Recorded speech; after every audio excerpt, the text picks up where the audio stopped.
Kabanata 341. Dahil nasabi na ni Janice ang tungkol sa boyfriend niya, wala nang nagawa si Leon kundi sumabay sa sitwasyon. Joey, ano ibig sabihin nito kung may boyfriend na pala siya, bakit mo ako isinama sa blind date? Galit na tanong ni Theodore. Natarante si Joey at agad nagpaliwanag. Mr. Wyatt, huwag po kayong magalit, sinabi lang po sa akin ni Mrs. Lynch na single si Janice. Napatingin sina Mindy at Joey kay Lian na parang humihingi ng paliwanag. Huwag kayong maniwala kay Janice, sinasabi lang niya iyan wala siyang boyfriend, galit na sabi ni Lian. Hindi ako nagsisinungaling, totoo lahat ng sinabi ko, si Leon ang boyfriend ko, sabi ni Janice ng kalmado. Huwag mo kaming lokohin, kanina sabi mo kaibigan lang siya, paano naging boyfriend bigla? Galit na sagot ni Lian. Natigilan si Janice pero mabilis siyang sumagot. Natakot lang ako na hindi ninyo siya matatanggap, kaya hindi ko agad sinabi. Ngayon may boyfriend na ako kaya hindi na dapat ituloy ang engagement. Hindi pwede, ayaw ko pa rin sa kanya. Anong karapatan niya sa iyo? Wala siyang pera, bahay o kotse, hindi siya bagay sa iyo, sabi ni Lian. Narinig ito ni na Theodore, Mindy at Joey at lalo nilang minata si Leon. Isang ulila lang siya, wala siyang halaga, sabi ni Theodore habang tumatawa. Napapahiya si Leon sa paningin nila pero nanatili siyang kalmado. Bigla namang naglabas si Theodore ng pera. Brat, narinig mo naman siguro ang lahat. Ito $1,000, kunin mo at umalis ka dito. Inihagis niya ang pera sa harap ni Leon. Hindi man lang tiningnan ni Leon ang pera. Mr. Wyatt, may sakit ka, sabi ni Leon ng direkta. Natigilan ang lahat. Anong sabi mo? Galit na sigaw ni Theodore. Sabi ko may sakit ka, hindi ito maliit na problema, sagot ni Leon ng kalmado. Biglang uminit ang tensyon sa buong mesa habang lahat ay nagulat sa lakas ng loob ni Leon. Saglit na tumigil si Leon bago siya nagsalita ng seryoso. Alam ko ang ilang alternatibong medisina at nang tingnan ko ang aura mo kanina medyo madilim ito, at hindi magandang senyales. Kung tama ako, madalas kang sobra sa paglalasing at sobrang pagpapa-indulge sa sarili, lalo na sa alak at babae, kaya naapektuhan ang katawan mo, pati yung mga bagay na normal na ginagawa ng lalaki ay nahihirapan ka na. Babala lang ito, kung hindi ka titigil maaari kang lumala hanggang sa maging baldado o mas malala pa, mamatay ka pa. Natigilan ang lahat, kahit hindi masyadong direkta ang sinabi ni Leon, naiintindihan nila agad kung ano ang ibig niyang sabihin. May problema sa katawan ni Theodore lalo na sa pakikipagrelasyon. Hindi nila alam kung totoo ba ang sinabi ni Leon, pero walang nakakita ng kakayahan niya sa medisina kaya akala nila imbento lang ito. Ano, paano mo nalaman? Gulat na tanong ni Theodore. Dahil tama ang hula ni Leon, napahiya siya at hindi makasagot ng maayos. Napansin ng lahat ang reaksyon niya at lalo silang nagduda. Naging pula ang mukha ni Theodore sa hiya at galit. Kalokohan, maayos ang katawan ko, wala akong sakit, sigaw niya. Kung magsasalita ka pa ng kalokohan, babasagin kita, dagdag niya ng galit. Ngunit halata na huli na siya dahil lalo lang lumakas ang hinala ng lahat. Ako ay nagbigay lang ng paalala bilang doktor, kung ayaw mong maniwala wala akong magagawa, sagot ni Leon ng kalmado. Tumingin siya kay Lian. Mr. at Mrs. Lynch, may sakit ang katawan niya, hindi biro ito, kaya hinihiling ko na pag-isipan ninyo mabuti ang engagement para hindi maapektuhan si Janice. Natigilan si Lian, dahil kahit mayaman si Theodore, ang kalusugan pa rin ang mahalaga. Kung totoo ang sinabi ni Leon, delikado nga para kay Janice. Kaya sinabi niya ng mabigat ang loob. Mr. Wyatt, pag-iisipan muna namin ang engagement. Biglang natarante si Theodore. Hindi, huwag kayong maniwala sa kanya, maayos ang katawan ko, nagsisinungaling siya, nagmakaawa siya habang halatang kinakabahan. Sa sobrang pagkapraning ni Theodore, dali-dali niyang ipinaliwanag ang sarili. Mukhang posible nga iyon, biglang sabi ng iba. Unti-unting nagduda ang lahat sa sinabi ni Leon. Lalo na sina Lian at Horace dahil alam nila na secretary lang si Leon sa cosmetics company at wala itong kaugnayan sa medisina. Bukod pa roon, hindi naman tiningnan ni Leon si Theodore bago niya sinabi ang diagnosis, kaya imposible raw na totoo iyon. Mr. Wyatt, dito ka nagkakamali. Ang alternatibong medisina ay gumagamit ng pagtingin, pag-amoy at pakikinig, nakikita ko sa paghinga at kilos mo na may problema ka, at hindi na kailangan ng eksaktong pagsusuri paliwanag ni Leon. Tumahimik ka na, bigyan kita ng 10 segundo umalis ka, at kung hindi ako na ang bahala sa iyo, galit na sigaw ni Theodore. Hindi na kita matutulungan, sabi ni Leon habang umiling. Ikaw ang hindi na maililigtas, ulila ka lang at wala kang kinabukasan. Anong karapatan mo para magsalita sa harap ko, dagdag pa ni Theodore. Dahil sa galit tinawag niya ang 2 bodyguard. Papasukin ang 2 bodyguard sa loob at utusan silang palayasin si Leon. Opo sir, sagot ng mga bodyguard habang papalapit kay Leon. Ano ginagawa ninyo? Nagulat si Janice at agad siyang humarang kay Leon. Mr. Wyatt, huwag po muna, sabi ni Janice. Pero malamig na sagot ni Theodore, tumabi ka Janice, tuturuan ko siya ng leksyon. Sumang-ayon sina Lian, Mindy, at Joey. Oo Janice, tumabi ka na lang, matigas ang ulo niyan at kailangan turuan ng leksyon. Ngunit nag-alala si Janice, si Leon ay magaling siya sa martial arts, baka mapahamak kayo. Pero hindi siya pinakinggan. Para sa kanila si Leon ay isang ulila lang na walang kakayahan at hindi marunong lumaban. Kaya patuloy ang paglapit ng 2 bodyguard kay Leon habang tumitindi ang tensyon sa buong silid. Ang 2 bodyguard ni Theodore ay malalaki at mukhang sanay sa laban, kaya inakala ng lahat na madali nilang matatapos si Leon. Sige na, tama na yun, pumayag na si Janice at umatras. Nagulat ang lahat dahil inakala nilang hindi siya gagalaw, pero bigla siyang pumayag na umatras para hindi madamay. Mas mabuti yun para hindi siya masaktan habang nagkakagulo. Sige, sugod galit na utos ni Theodore. Basagin ang paa ng lalaking iyan, dagdag pa niya. Sumugod ang 2 bodyguard na may nakakatakot na presensya. Ngunit sa isang iglap lang. Bang, bang. Parang kidlat ang galaw ni Leon at 2 sipa ang tumama sa dibdib ng mga bodyguard. Lumipad ang 2 ng napakabilis. Ang isa ay bumangga sa pinto at nabasag ito agad. Ang isa naman ay bumagsak ng malakas sa sahig. Pareho silang hindi na makatayo. Natigilan ang lahat, maliban kay Janice. Hindi makapaniwala ang mga nakakita dahil sa isang iglap lang natalo ni Leon ang malalakas na bodyguard. Para bang hindi nila nakita kung paano ito nangyari. Si Leon ay talagang malakas, at naalala nila ang sinabi ni Janice kanina. Ha, paano nangyari ito? Gulat na sabi ni Theodore. Alam niyang mga eksperto ang kanyang mga bodyguard, pero natalo sila agad. Mr. Wyatt, hindi lang katawan mo ang may sakit, pati utak mo rin, biro ni Leon. Namutla si Theodore sa galit. Ngunit mabilis niyang binalik ang kumpiyansa niya. Pera ang hari sa mundong ito, hindi mahalaga ang martial arts, sabi niya nang may kayabangan.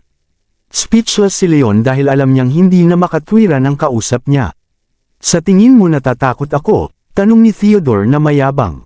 Hindi ka karapat-dapat, sagot ni Leon.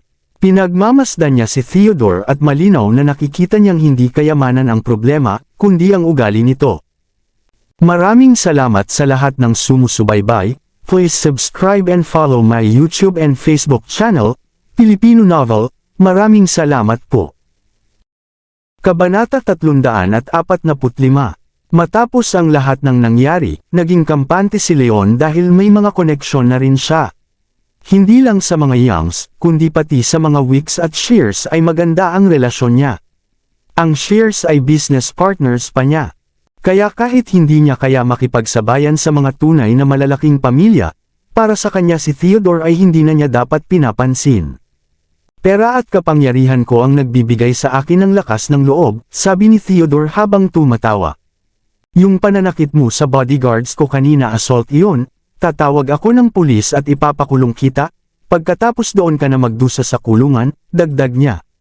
Natigilan si Leon. Wyatt, ikaw ang unang umatake, bakit mo isinisisi sa kanya? Galit na sabi ni Janice. Nakakita na siya ng mga walang hiya pero si Theodore ang pinakamalala. Wala akong pakialam kung sino ang nauna. Basta ayon sa batas kapag nanakit ka kailangan mong magbayad o maparusahan, at kung wala kang pambayad sa ospital, kulungan ang bagsak mo, sabi ni Theodore nang may ngisi. Umiyak kunwari ang 2 bodyguard. Aray, mukhang nabali ang kamay ko, sabi ng isa. Mukhang nabali rin ang paa ko, dagdag pa ng isa. Pero ang totoo hindi naman sila malubhang nasaktan, ginawa lang nila ito para sumunod kay Theodore. Si Leon ay naiinis na. Brat, bibigyan pa kita ng huling pagkakataon, lumuhad ka at humingi ng tawad at makaalis ka, kung hindi ipakukulong kita, sabi ni Theodore. Lumapit si Joey at agad sumang-ayon. Tama, humingi ka na ng tawad, sabi niya habang sinusuportahan si Theodore. Sumang-ayon din sina Lian at Horace.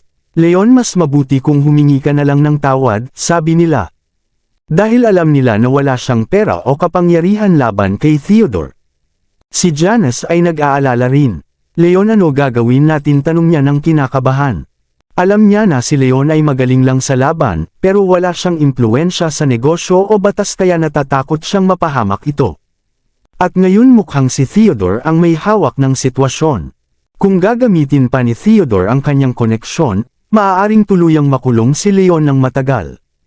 Janice, huwag kang mag-alala, hayaan mo siyang tumawag ng pulis, gusto kong makita kung kaya ba niyang baluktutin ang katotohanan, sabi ni Leon ng may ngisi.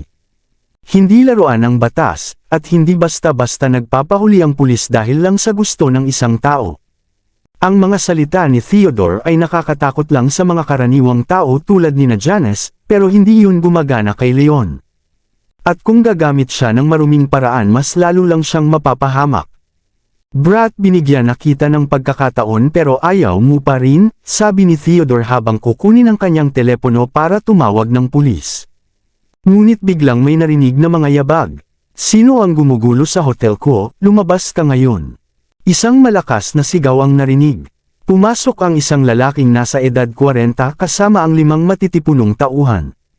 Ang pinto ng silid ay nasira dahil sa labanan kaya agad na nalaman ng hotel staff ang nangyari. Dahil dito agad na pumunta ang manager ng hotel. Sino ang sumira ng pinto? Lumabas ka agad ngayon, sigaw ng manager habang nakatingin ng malamig. Ramdam ng lahat ang nakakatakot na presensya niya kaya natakot sina Lian, Janice at iba pa. Si Leon at Theodore lang ang hindi natakot. Si Leon dahil sanay sa laban. Si Theodore dahil mayabang at hindi madaling matakot. Ako ang magbabayad sa pinto. Wala itong big deal, sabi ni Theodore ng may yabang. Gusto niyang magpabida kay Janice. Ngunit bigla siyang sinampal ng manager. Sino ka para magsalita ng ganyan, sigaw ng lalaki. Natigilan si Theodore. Nagulat siya sa lakas ng sampal. Anong karapatan mong sampalan ako, sigaw niya. Bago pa siya matapos sinampal ulit siya ng mas malakas. Sampal. Nabungi ang 2 ngipin niya, at damyugo ang kanyang mukha. Kung hindi ka tatahimik ipapamukha ko sa iyo ang tunay na sakit, sabi ng manager ng malamig. Natigilan ang lahat sa eksena habang unti-unting nagbabago ang sitwasyon sa silid. Hindi na kayang palampasin ni Theodore na basta na lang siya sampalan sa harap ni Janice at ng iba, kaya sumigaw siya. Hintay lang, ang ama ko ang direktor ng Wyatt Group na si Thomas Wyatt. Hindi kayo makakalusot sa ginawa niyo sa akin. Thomas Wyatt. Ano ngayon, sabi ng lalaking nasa edad 40 habang tumatawa. Brat, bibigyan kita ng pagkakataon, tawagan mo siya ngayon, gusto kong makita kung kaya ba niya akong harapin, ako si Horson Drew. Sige, ikaw ang may sabi niyan, si Theodore ay agad na tumawag sa kanyang ama. Habang nangyayari yun, tumayo na rin ang 2 bodyguard na kanina ay kunwari lang sugatan.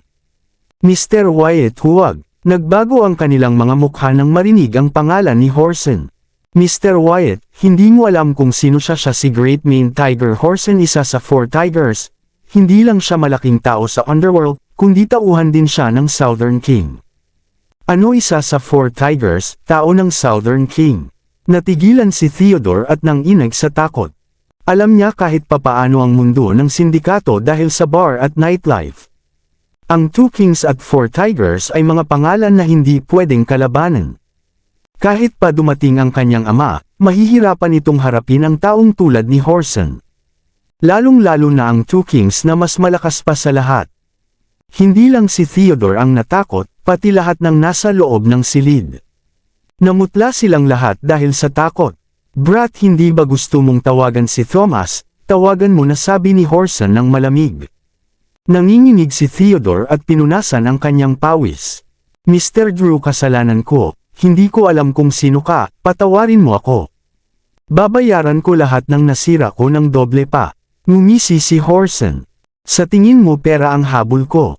Natigilan si Theodore. Hindi ko kailangan ng pera, ang sinumang gumugulo sa hotel ko ay dapat magbayad sa ginawa niya. Hindi ko matanggap ang ganitong kahihiyan. Ano ang gusto mo? Tanong ni Theodore habang namumutla at kinakabahan. Men baliin ang isang paa ng lalaking ito at itapon siya palabas ng hotel bilang parusa, sabi ni Horson ng malamig. Sa mundo ng underworld pinakamahalaga ang reputasyon. Ang sinumang manggulo ay dapat parusahan ng matindi, kung hindi ay mauulit ito at gagawin ng iba. Hindi kayang tanggapin ni Horson ang ganoong kahihiyan. Pagkatapos ng utos niya lumapit ang dalawang tauhan niya kay Theodore. Hindi, natigilan si Theodore at nanlamig ang buong katawan niya. Mr. Drew, magpapaliwanag ako. Kahit na ang mga bodyguard ko ang sumira ng pinto, ang totoong may kasalanan ay ang lalaking iyon, si Leon. Siya ang dahilan ng lahat ng ito. Itinuro ni Theodore si Leon at sinisi ito. Sa totoo lang may punto siya, dahil si Leon ang nakipaglaban at nakasira ng pinto. Isang kamay hindi pwede pumalakpak na sabi ni Horson. Baliin ang paa ng dalawang lalaking ito, at itapon sila palabas. Nang marinig yun tumayo si Leon. Mr. Drew, aminado akong may kasalanan din ako, handa akong humingi ng paumanhin. Pero pinto lang ito ng kwarto, babayaran ko ito, hindi naman kailangan baliin ang paa ko dahil lang dito, sobra na iyon, sabi ni Leon ng kalmado. Nakilala na niya ang mga tulad ni Horson.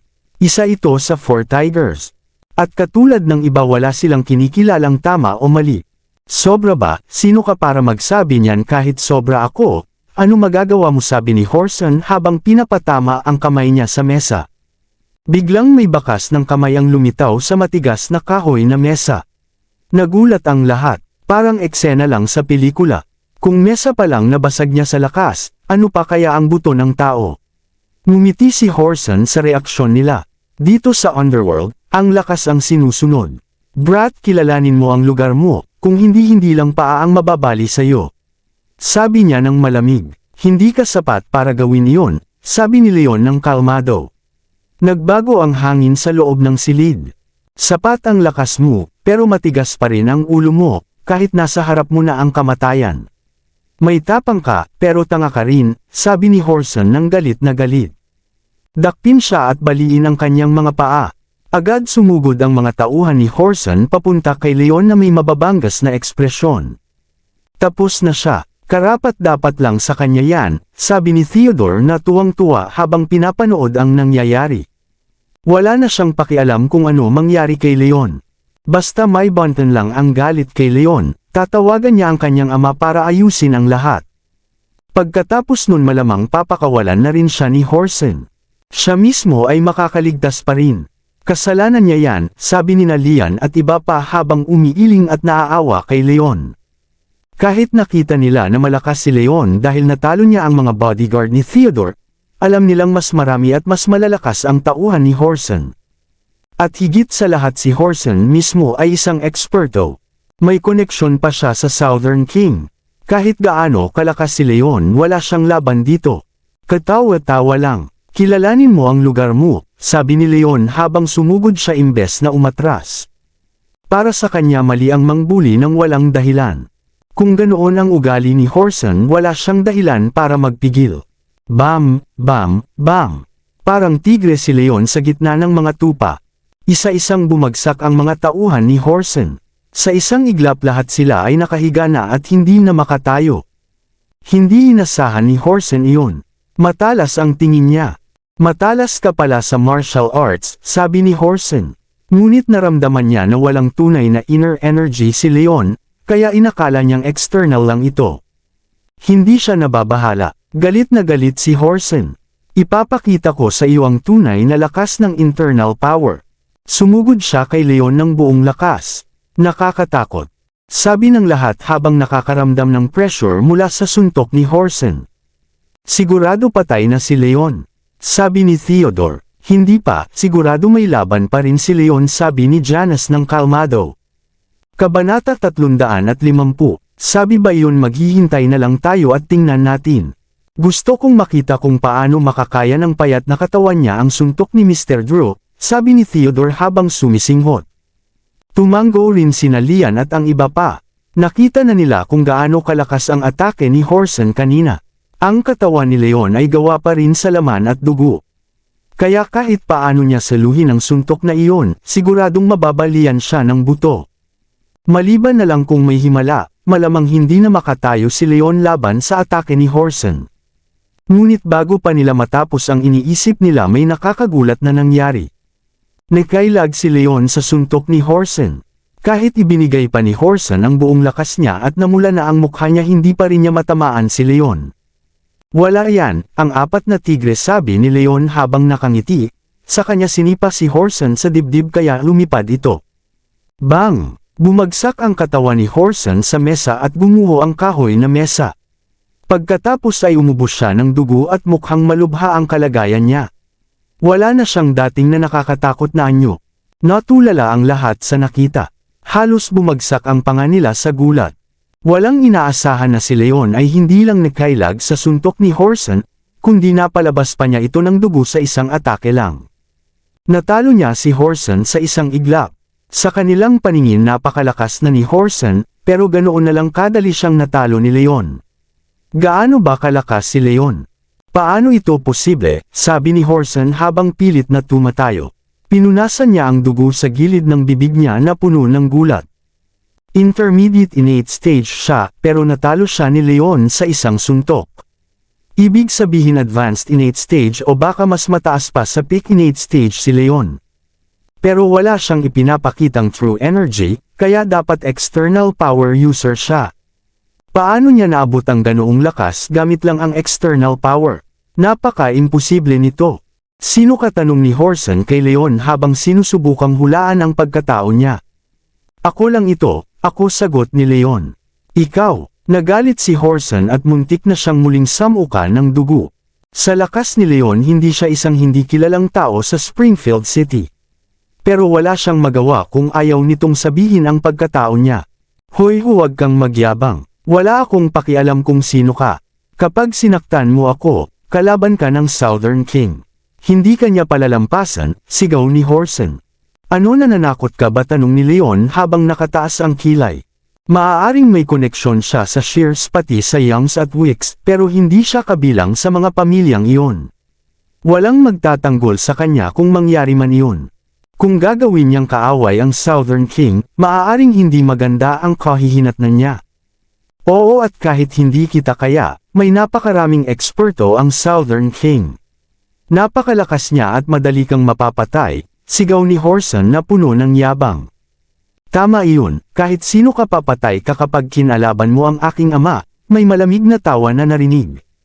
Pagkatapos ay pumasok ang isang binata na mga 20 hanggang 23 taong gulang kasama ang ilang tauhan. Guwapo ang binata at mukhang banayad, pero ang aura niya ay kasing talam ng kutsilyo. Sino siya? Siya ang anak ng Southern King, si Fane Poole. Mr. Poole, dumating ka sa tamang oras, tuwang sabi ni Horson habang lumalapit at gumagalang. Sino ka tanong ni Leon kay Fane? Brat, pakinggan mo ito, siya ang anak ng Southern King si Fane Poole, sabi ni Horson na may yabang. Anak ng Southern King, gulat na sabi ni Leon. Nagulat din ang lahat. Ngayon tingnan natin kung gaano ka pa kayabang sa harap ni Mr. Poole, sabi ni Horson na tumatawa. Nagbago ang ekspresyon ni Leon. Hindi niya planong kalabanan ang Southern King pero lumitaw ang kinatatakutan niya. Kung hindi niya maayos ang sitwasyon, maaaring lumala ang banggaan nila at magkaroon siya ng kaaway na hindi niya kayang harapin. Tingnan natin kung ano ang magagawa mo ngayon. Walang halaga ang mga kakayahan mo sa harap ng Southern King, marami siyang eksperto, sabi ni Horson. Janice, kausapin mo siya, pakiusap mong mag-sorry siya para mapatawad pa siya, sabi ng iba. Naging sobrang alala si Janice. Alam niyang malakas si Leon pero masyadong mayaman at makapangyarihan ang Southern King. Kahit gaano pa kalakas si Leon, hindi niya kayang kalabanan ang Southern King. Kung lalaban siya dito, siguradong kamatayan ang kahihinatnan.